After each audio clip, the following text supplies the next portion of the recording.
Halo teman-teman, balik lagi ke channel ini. Kali ini aku pengen nge-share ke kalian tentang cara ngitung bill of quantity atau familiar disebut dengan RAB.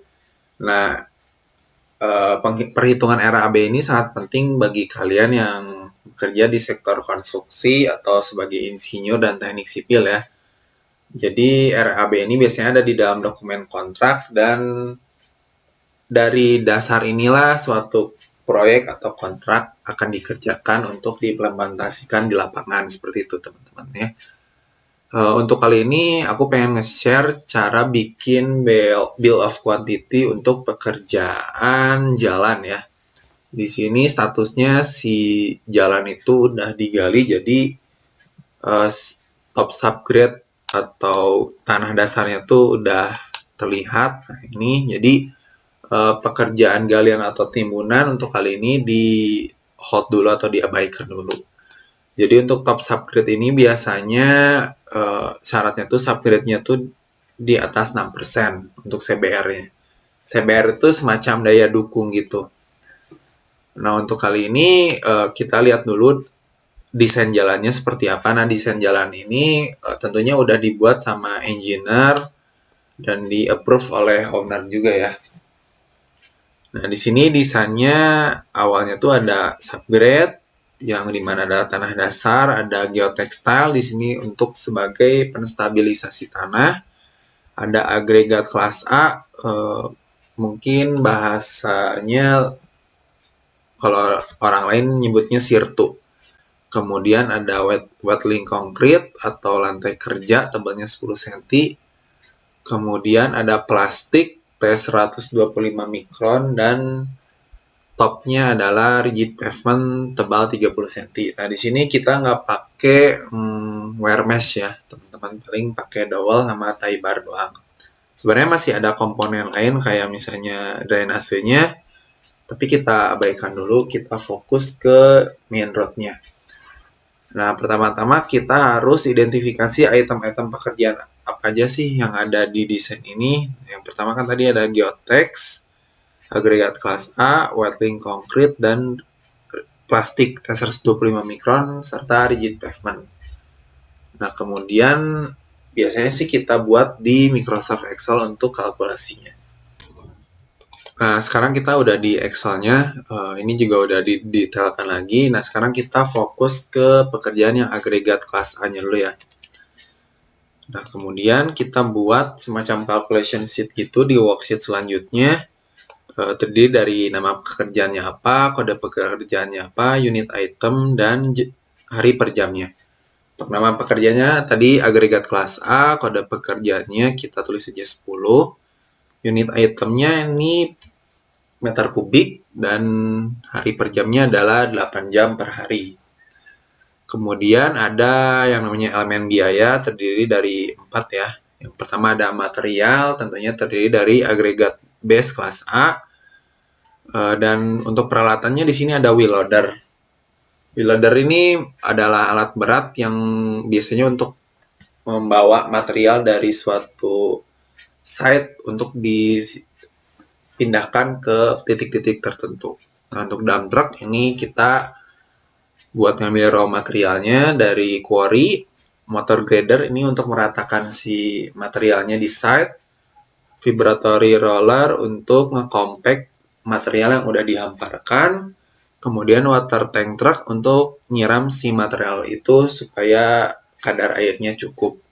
Nah, ini untuk peralatan tukang, tentunya kan selain sama alat berat juga ada tukang dan kernek yang terlibat dalam pekerjaan ini. Kemudian untuk bahan bakar dan oli, di sini ada bensin, diesel, dan oli. Dan untuk pekerjanya tentu ada kernek, ini tuh biasanya asisten tukang, kemudian ada tukang dan pengawas si proyek itu sendiri. Dan ini untuk unitnya, untuk peralatan biasanya relate sama waktu, dan di sini kita pakai jam, untuk bahan bakarnya liter, dan untuk pekerjanya hari. Nah, untuk kuantitas atau koefisien ini, jadi ini adalah angka atau jumlah kebutuhan tenaga kerja, bahan, dan juga alat yang diperlukan untuk menyelesaikan suatu pekerjaan per satu satuan tertentu. Nah, untuk agregat base kelas A-nya kan sebenarnya butuhnya cuma 1 kubik. Nah, kenapa di sini nilainya malah 1,2 kubik ya? Karena yang dibayar oleh owner kan adalah material yang sudah dikerjakan atau terhampar. Sementara ketika pelaksanaan biasanya material tentu diperlukan lebih banyak karena volumenya itu masih dalam keadaan gembur atau loose. Sementara yang dibayarkan yang sudah dikompact atau yang sudah rata.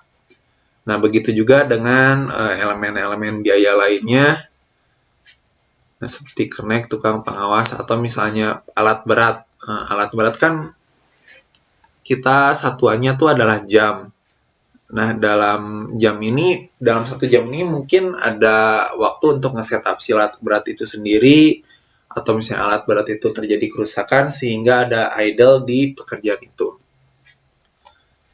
Nah, untuk koefisien atau kuantitas ini kalian bisa ngacu ke AHSP, yaitu analisa harga satuan pekerjaan, ataupun SNI yang dikeluarkan PU setempat yang ada di daerah kalian. Nah, kemudian untuk biaya per unitnya ini tergantung ya, tiap daerah berbeda. Di sini untuk agregat base kelas A-nya harganya adalah 170.000 per kubik. Dan untuk alat berat seperti ini bensin dan diesel juga udah disesuaikan, pekerja juga. Nah, caranya mudah, kalian tinggal mengalihkan antara kuantitas terhadap unitnya. Tinggal dikalikan saja.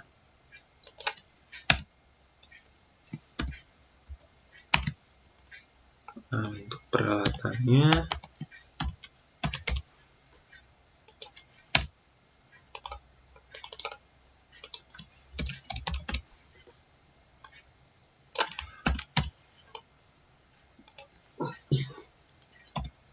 ini juga. Ini kenapa bensin 0? Karena kita pakai alat berat yang mana tentu nggak pakai bensin ya, biasanya pakai diesel dan oli.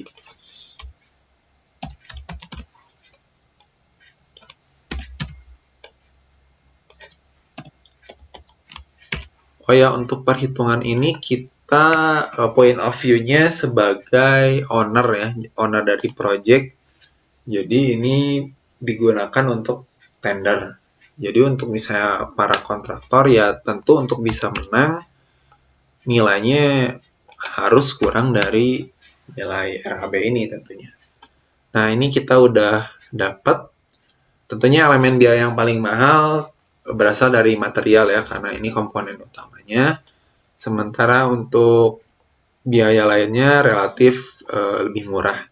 Nah, ini kita jumlahkan subtotalnya.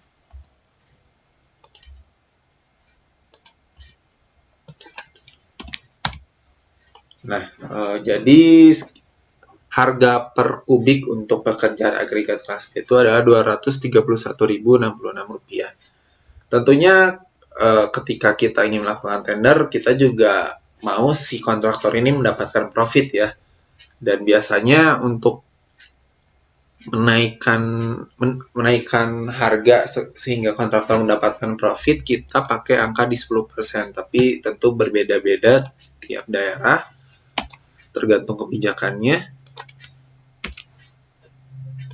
Dan overhead dan kantongan ini juga diperbolehkan oleh undang-undang ya. Karena ya orang mengikuti tender juga supaya mendapat keuntungan. Jadi totalnya adalah Rp254.172 untuk pekerjaan 1 meter kubik agregat kelas A. Nah, begitu teman-teman. Nah, untuk pekerjaan-pekerjaan lainnya kalian bisa juga coba sendiri. Mungkin di video berikutnya kita akan lebih advance lagi. Semoga bermanfaat. Wassalam.